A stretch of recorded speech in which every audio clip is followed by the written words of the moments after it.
Comment ça va vous? Je suis désolé, je n'ai pas pu faire de vidéo la semaine dernière comme vous avez pu le voir, mais je me rattrape cette semaine parce qu'on vient avec un très gros sujet. On va parler de l'utilisation de nos smartphones. L'utilisation de nos smartphones maintenant c'est quelque chose qu'on parle très souvent et c'est pour ça que j'ai décidé d'en parler dans cette vidéo. Il faut savoir que d'après la source BFM TV, les jeunes passent en moyenne 4 heures sur leur téléphone. C'est beaucoup, mais c'est une moyenne, tout le monde ne passe pas ce temps. Donc là c'est la source que je vous ai dit, mais on va aborder plusieurs points dans cette vidéo. On va parler notamment de la façon d'utiliser son téléphone, des notifications, de ce que les téléphones vous proposent pour que vous restiez sur le téléphone. On va commencer par parler déjà des notifications. Cette chose magique là, vous savez, c'est quelque chose qui nous prend beaucoup de temps. Je sais que moi, dès que je m'ennuyais avant, je prenais mon téléphone et directement je regardais, j'avais peut-être 5-6 notifications. J'ai décidé de faire quelque chose d'assez radical. J'ai décidé de couper toutes mes notifications sauf les appels et les messages. Mais les notifications telles que Snapchat, Messenger, Facebook, Instagram, WhatsApp, même Discord, j'ai tout supprimé. Pourquoi avoir supprimé toutes les notifications? Parce que ça me permet moi d'être maître de mon téléphone et donc par conséquent de y aller quand je veux. Avant je déverrouillais en moyenne mon téléphone 200 fois par jour. Maintenant je le déverrouille environ 30 à 40 fois. Donc soit beaucoup moins. C'est bien de désactiver toutes ces notifications. Mais qu'est-ce que réellement ça a changé dans mon temps de tous les jours? Eh ben ça a changé quelque chose de majeur, c'est le temps que je passe à faire autre chose. Avant, dès que je m'ennuyais, j'étais sur mon téléphone. Maintenant, je vais réfléchir à des idées de vidéos, des concepts, je vais pouvoir me concentrer sur mes études et je vais pouvoir faire en fait plein d'autres choses à côté qu'avant je faisais moins parce que j'étais pris avec ce téléphone. Alors bien sûr, je passe encore du temps sur les réseaux sociaux, mais j'arrive mieux à gérer mon temps qu'avant. Alors en fait, moi j'ai longuement hésité avant de passer à cette méthode-là parce que c'est quelque chose, moi je vous ai dit, d'assez radical. Couper toutes les notifications, au début ça fait extrêmement bizarre. Parce qu'en fait on a un peu cette impression de ne rien avoir, d'être un peu vide. Avant, dès qu'on recevait une notification, on était assez heureux, on était content.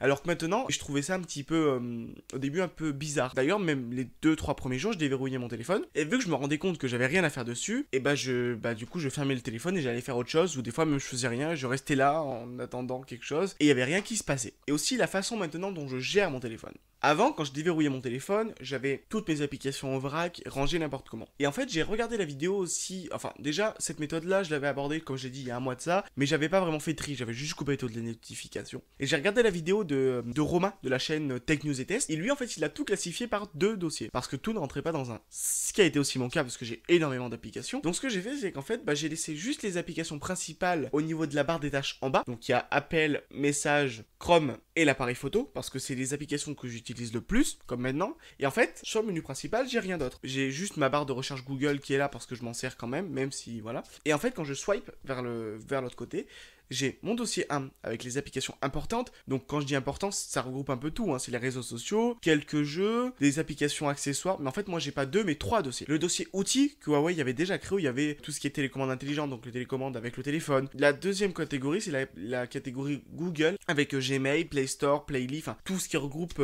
l'ensemble Google qui est proposé sur ce smartphone-là. Alors bien entendu, vous devez vous demander, mais comment est-ce qu'il fait pour communiquer avec sa communauté, ses amis, tout ça? Et bah c'est pas compliqué. Quand je décide d'aller moi sur le réseau social, j'y reste plus de temps et je parle avec les gens. Ils me répondent pas tout de suite, c'est pas grave. Je vais essayer d'y retourner dans l'heure si je sais que j'ai une conversation importante. Je vais y retourner dans l'heure, mais je sais que je n'attends pas quelque chose. C'est moi qui décide ou non d'aller sur l'application.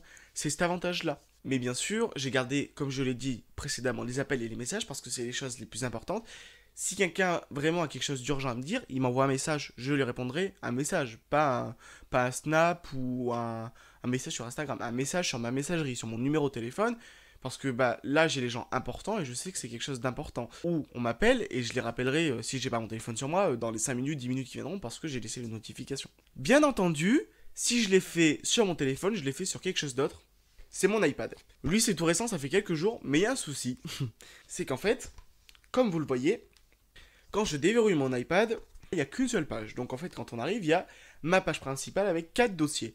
Pourquoi j'ai fait 4 dossiers? Parce que j'estimais que vu que c'est un outil que j'utilise le moins, enfin que j'utilise moins du coup que mon téléphone, il n'y avait pas besoin vraiment d'une classification précise. Donc là, j'ai ma barre des tâches avec toutes les choses importantes, et encore que tout n'est pas important, il y a des choses qui vont virer dans les dossiers, mais j'ai pas encore désactivé les notifications, parce que je me suis rendu compte que, bah en fait, l'usage que j'en faisais, des fois j'avais besoin des notifications, des fois non. Donc je suis en train de réfléchir si j'enlève ou non les notifications. Dites-moi d'ailleurs en commentaire si vous pensez que c'est mieux ou non d'enlever les commentaires.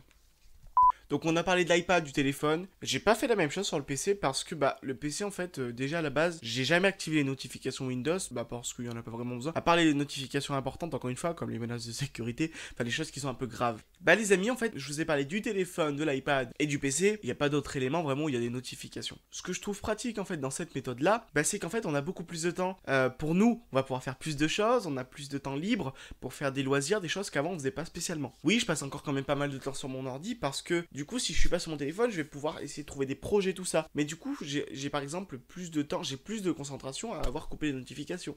Je vais pas être interrompu par quelque chose. Par exemple quand je fais du montage vidéo je vais pas être interrompu par le snap de machin, le message Instagram. C'est moi qui une fois par exemple est fini ou avant de faire mon montage vidéo va faire un tour sur les réseaux, je vois que j'ai un message d'un tel tout ça, tac je l'ouvre, je réponds, je ferme, je fais mon montage, je le réponds après et ça nous permet vraiment d'être concentré dans une tâche et on n'est pas déstabilisé par quelque chose d'autre. L'iPad quand je fais du montage j'ai pas de notification parce qu'il est rangé. Même quand je fais du montage dessus, parce que je fais un peu de montage dessus, bien sûr, en fait, tous les produits qui sont là, vu que c'est des nouveaux produits, je vous les présenterai sur mon vidéo. L'iPad, en fait, quand je fais du montage dessus, j'essaie de pas me faire embêter par les notifications, parce que sinon, c'est ingérable. Je veux dire, on est par exemple sur Adobe Premiere Rush, et bah si toutes les 2 secondes, on se fait interrompre par des notifications, c'est pas très pratique pour travailler. Et ben voilà les amis, je pense avoir fait le tour de cette petite vidéo. Si ça vous a plu, n'hésitez pas à vous abonner et activer la petite cloche des notifications. C'était trop JTech pour vous parler de l'utilisation du smartphone.